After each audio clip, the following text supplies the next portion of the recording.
নমস্কার বন্ধুরা, মেডজানি ঔদ্যোগিক চ্যানেলের আরেকটি নতুন ভিডিওতে আপনাদের সবাইকে ওয়েলকাম। আজকে আমরা এই ভিডিওতে আলোচনা করব লোনাজিপ 0.5 ট্যাবলেটটি নিয়ে।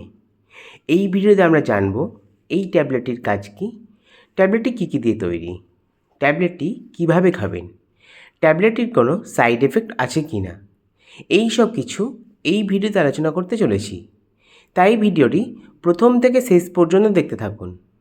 আর ভিডিওটি যদি আপনাদের ভালো লেগে থাকে তাহলে ভিডিওটিতে একটি লাইক করবেন ও এই রকম নানান ধরনের মেডিসিন সম্বন্ধে জানতে গেলে চ্যানেলটিকে সাবস্ক্রাইব করে পাশে থাকা বেল আইকনটি প্রেস করবেন। আর আপনারা যদি কোনো মেডিসিন সম্বন্ধে জানতে চান তাহলে কমেন্টে গিয়ে অবশ্যই জানাবেন। তাহলে শুরু করা যাক। লোনাজিপ হলো ব্র্যান্ড নেম আর এর কম্পোজিশন হলো ক্লোনাজিপাম। ট্যাবলেটটিতে ক্লোনাজিপাম আছে 0.5 mg। ট্যাবলেটটি তৈরি করেছে সান ফার্মা ল্যাব। ট্যাবলেটটি এক পাতায় 15টি করে থাকে আর এর দাম আছে 57 টাকা। এবার আমরা আলোচনা করব লোনাজিপ 0.5 ট্যাবলেটটির কাজ নিয়ে। তো ট্যাবলেটটি শুধুমাত্র বড়দের ক্ষেত্রেই ব্যবহার করা হয়ে থাকে। ট্যাবলেটটি নার্ভ জাতীয় সমস্যা হলে সেই ক্ষেত্রে এই ট্যাবলেটটি ব্যবহার করা হয়ে থাকে। ট্যাবলেটটি আপনারা যদি বেশি চিন্তা ভাবনা করেন বা চিন্তা ভাবনা থেকে ঘুম টুম ঠিকঠাক হয় না বা দুশ্চিন্তায় ভুগছেন, এই সমস্ত সমস্যা হলে সেই ক্ষেত্রে এই ট্যাবলেটটি খুব ভালো কাজ করে থাকে। অর্থাৎ আপনাদের ডিপ্রেশন থেকে ঠিক করতে এই ট্যাবলেটটি ব্যবহার করা হয়ে থাকে।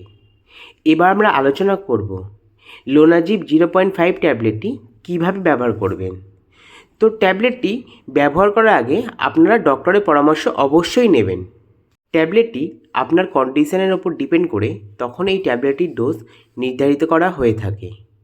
ট্যাবলেটটি রাত্রে খাবার পরে একটি করে খেতে হয়।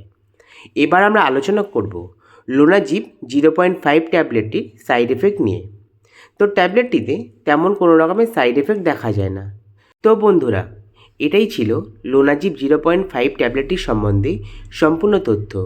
যদি আমার এই ভিডিওটি আপনাদের ভালো লেগে থাকে বা আপনাদের কিছু হেল্প করে থাকে তাহলে ভিডিওটিতে একটি লাইক করবেন ও এই রকম নানান ধরনের মেডিসিন সম্বন্ধে জানতে গেলে চ্যানেলটিকে সাবস্ক্রাইব করে পাশে থাকা বেল আইকনটি প্রেস করবেন। আর আপনারা যদি কোনো মেডিসিন সম্বন্ধে জানতে চান তাহলে কমেন্টে গিয়ে অবশ্যই জানাবেন। সবাই সুস্থ থাকবেন, পরিবারে খেয়াল রাখবেন।